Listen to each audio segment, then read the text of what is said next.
Hello there, it's Carrie Rhodes here. Welcome to another card making video. Today I'm going to be stamping some backgrounds for these Slimline cards using one stamp set and making backgrounds 3 different ways. So these are the cards you'll see me make today. I will be using a beautiful stamp set from scrappytails.com. It's one of my favorites. It's the Oopsy Daisy stamp set. I've used it in I think 2 other videos already. So I will have my playlist for Scrappy Pals linked at the end of this video so you can check it out. For the first background, I am going to stamp the flower images. There are 4 of them with black ink onto white cardstock. I'm going to use Copic friendly black ink because I'm going to go ahead and color these in. Now, if you're going to stamp and color in a background, you want it to be fairly simple coloring, or this could take you all day, especially on a Slimline card, right? So I stamped one end and then I rotated my cardstock around. I cleaned my stamps off so they didn't leave any ink when I was positioning them on the second part of the card, and then I will stamp them again. Now my 4th stamp isn't going to fit in that tiny corner, so I will stamp that separately. So I stamped those 3 and then I'm going to just scoot that up and stamp this 4th one so I don't have a big blank corner. But I like things where they come off the edge of the paper. It makes it seem like it was cut from a bigger piece and more symmetrical, I guess. So I stamped those all 2 times just to intensify that black color, and now I can come in and color these up. So for the centers of the flowers, I am using Y15 as my lightest color, and then I will bring in a darker color to give it some highlights. So there you can see the centers all done, and then this darker color around the edge. It really just draws your eye in to the center, and this marker is my Y35 marker. Next I have C4 as my darkest gray. I'm going to add to these daisies. I'm going to keep them the traditional white color and use some gray markers to add the shadowing, which makes the white part pop. So now I have C2 to blend out that dark color, and then I will bring in also my C0 to soften out those lines. And the shadowing looks great on these. There's little lines drawn into the image, so you can just follow those lines and use those for shadowing. It makes it really easy. Now there are some leaves and stems on here, so I'm using G5 and G3 for these, and I like that little touch of green on here. To finish this out, I am going to add a shadow all the way around the images using my BG11 marker. So this really soft greenish blue marker, and that will really make the flowers just pop off of there and add to this background.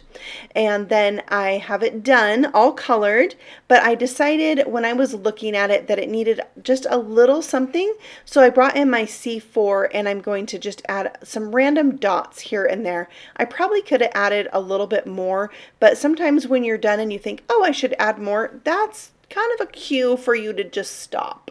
And then if you think about it later, you can always go back and add more. So if you wonder, just pause. All right, so that was background number 1. For background number 2, I am stamping the same flowers on another Slimline panel with Versamark ink. So I need to work just a little bit more quickly because I will be embossing these with embossing powder. So I'm stamping them up with Versamark ink and then embossing them with white powder. And I did use my anti-static powder tool before I set to stamping these out. With just a little powder bag, you rub across your paper, reduces the static so that when you pour on the embossing powder like I'm doing here, you don't have it stick to places you don't want it to stick to. It just sticks to that sticky Versamark ink. Once that's ready to go, I'm going to heat up my heat tool. When it's really hot, I'm going to bring it to my paper and melt the embossing powder on these flowers. And I love the white on this cardstock. It looks so elegant and so pretty. So that is background number 2, stamping and embossing.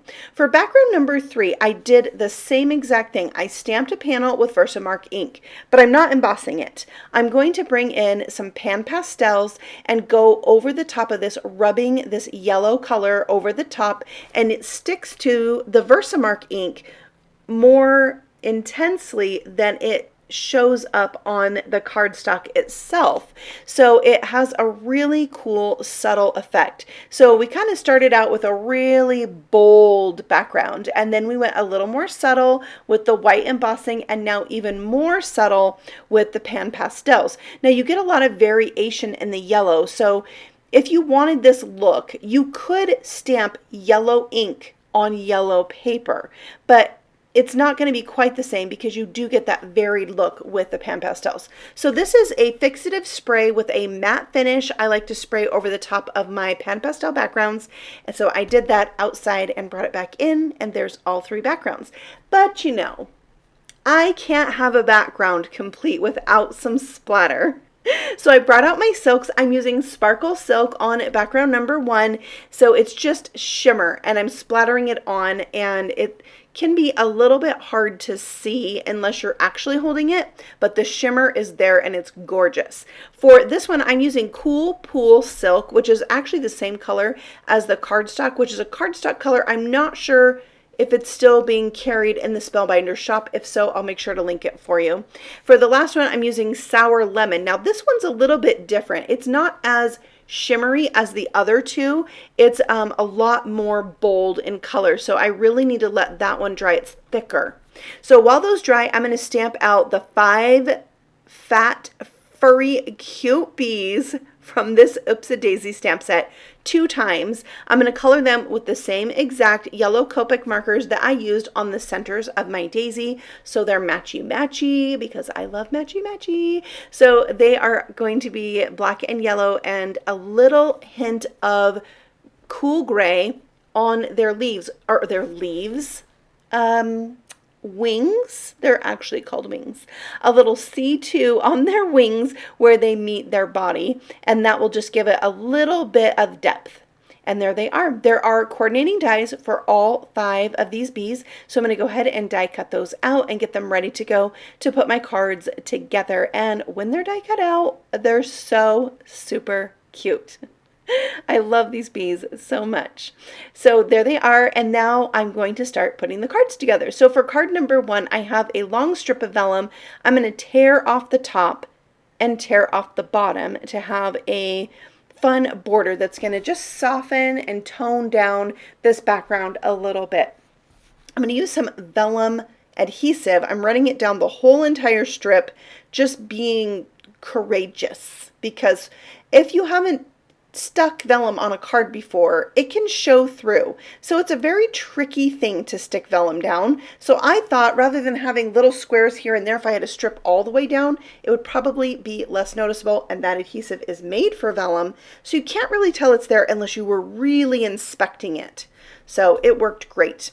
Next, I die cut some labels and stamped my sentiment on the yellow one with black ink, and I die cut one from some green glitter paper. I glued the glitter one down and popped the sentiment on top of that, and it looks great. Now I have all the bees ready to go with some foam squares on the back, and I'm going to add 3 to this card just in and around that sentiment to give it a really fun, whimsical look.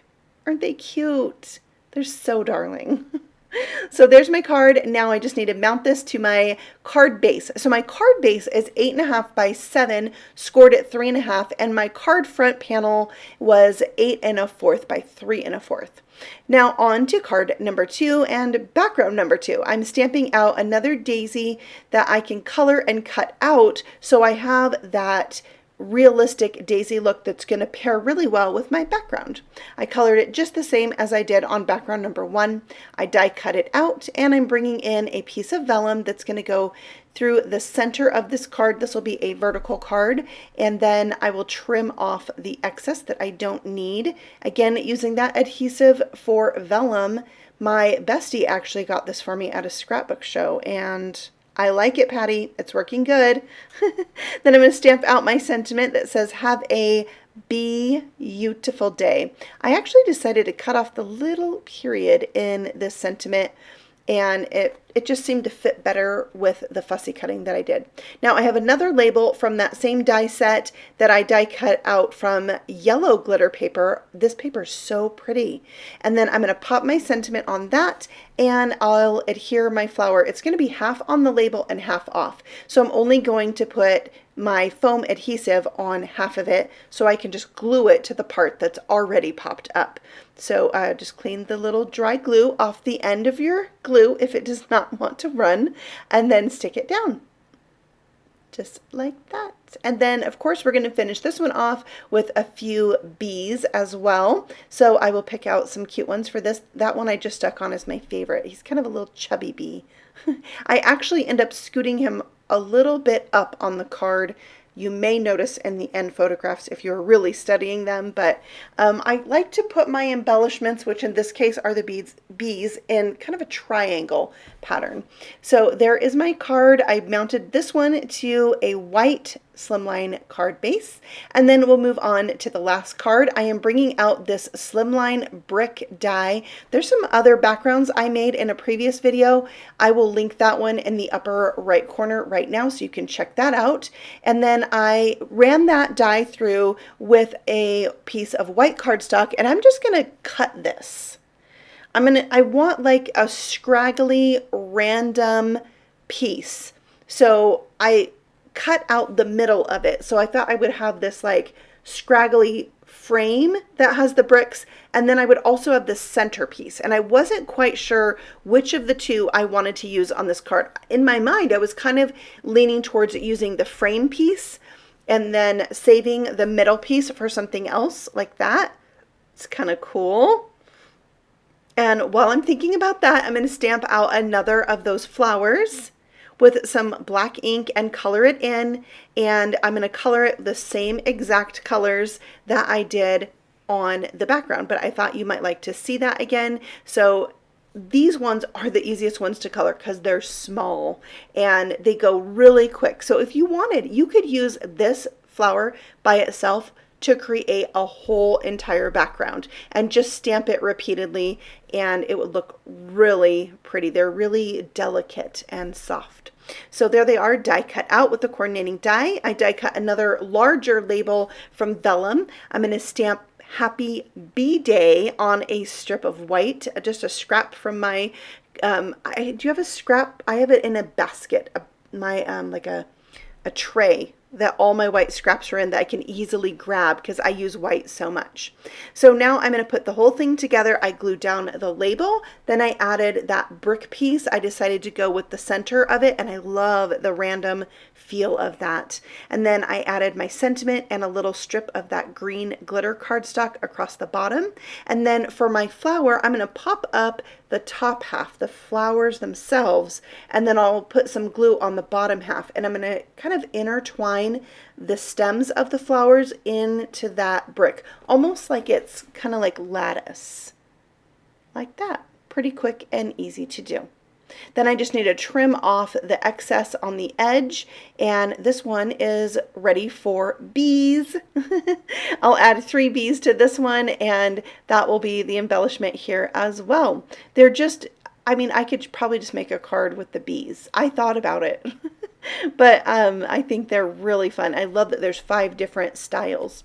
Now this panel, I actually didn't trim it down. It was still 8.5 inches. I only trimmed the side. So when I mounted it onto the green card base, I decided to have just the top or the 2 sides showing and have my background go top to bottom.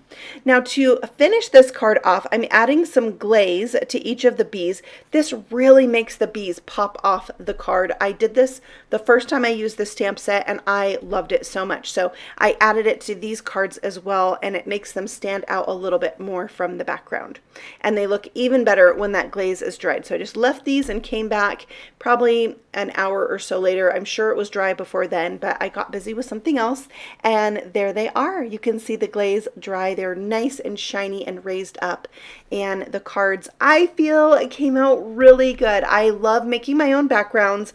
I've said that many times before, and it can be as simple as just using your stamps to stamp out your backgrounds. I thank you so much for stopping by and watching this video with me. And if you have any questions about what I used, I have it all linked for you below. And I will be back again soon with another video very soon. So if you're new here, feel free to subscribe, and I will see you all again soon. Happy stamping! Bye!